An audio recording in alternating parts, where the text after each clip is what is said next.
रूस ने माना, यूक्रेन ने 5 एयरबेस पर एयर स्ट्राइक की कहा। ड्रोन के जरिए आतंकी हमला किया, कई विमान तबाह हुए।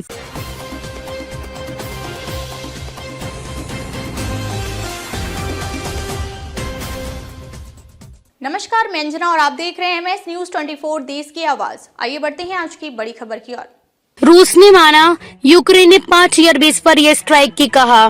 ड्रोन के जरिए आतंकी हमला किया, कई विमान तबाह हुए।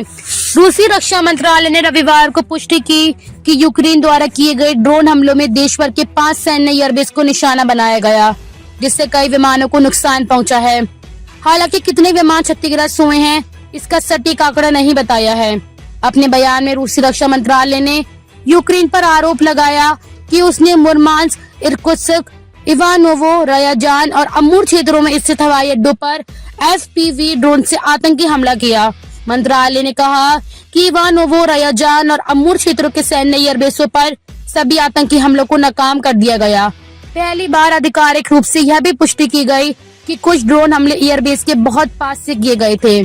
रूसी अधिकारियों के मुताबिक मुर्मांस्क क्षेत्र के ओलेनोगोसर एयरबेस और इर्कुत्स्क के स्त्रेदनी एयरबेस को ट्रेलर ट्रकों की मदद से पास के इलाकों से ड्रोन लॉन्च करके निशाना बनाया गया।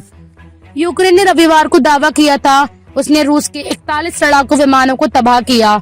यूक्रेन ने रूस के मरमंस्क में ओलेनिया एयरबेस, इर्कुत्स्क में बेलाया एयरबेस, इवानोवो में इवानोवो एयरबेस और डाइगिलेवो एयरबेस को निशाना बनाया।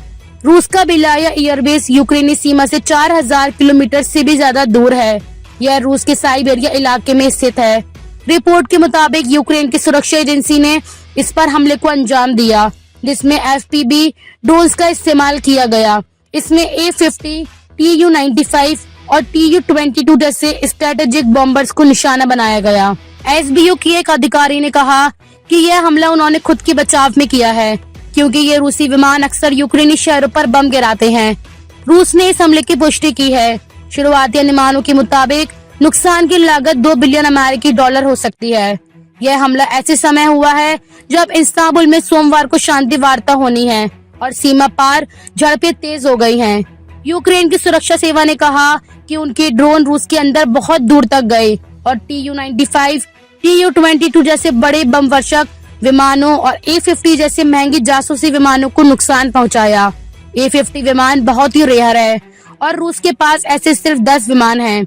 एक विमान की कीमत करीब $350 मिलियन बताई जाती है।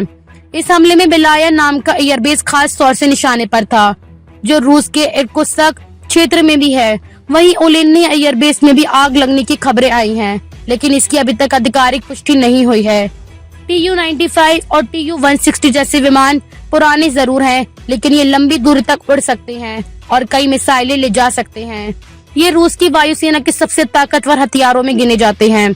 इन्हें गिराना यूक्रेन के लिए बड़ी उपलब्धि मानी जा रही है।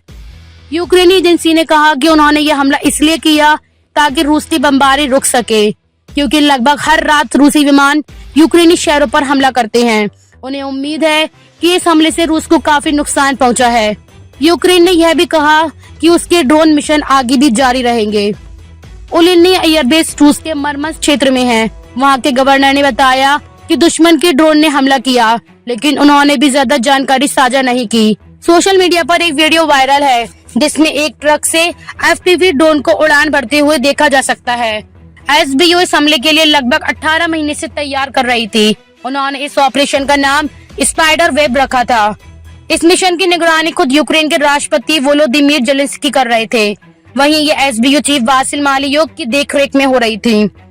यूक्रेनी मीडिया रिपोर्ट्सों के मुताबिक ड्रोन को पहले रूस में चोरी छिपे भेजा गया और फिर उन्हें लॉरियों में रखे लकड़ी के केबिनों के नीचे छिपाया गया। जब हमला करना था तो इन्हीं ट्रकों से ड्रोन लॉन्च किए गए। एक्सियोस ने यूक्रेनी अधिकारी का हवाला देते हुए कहा कि हमले से पहले यूक्रेन ने ट्रंप प्रशासन को इसकी जानकारी दे दी थी।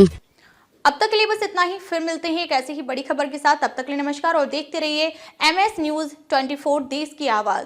अगर आपको वीडियो पसंद आई हो तो लाइक करें व शेयर करें। ऐसे लेटेस्ट अपडेट पाने के लिए बेल आइकन प्रेस करना ना भूलें। अगर आप हमें फेसबुक या फिर इंस्टा के माध्यम से देख रहे हैं तो हमारे पेज को फॉलो जरूर करें। धन्यवाद।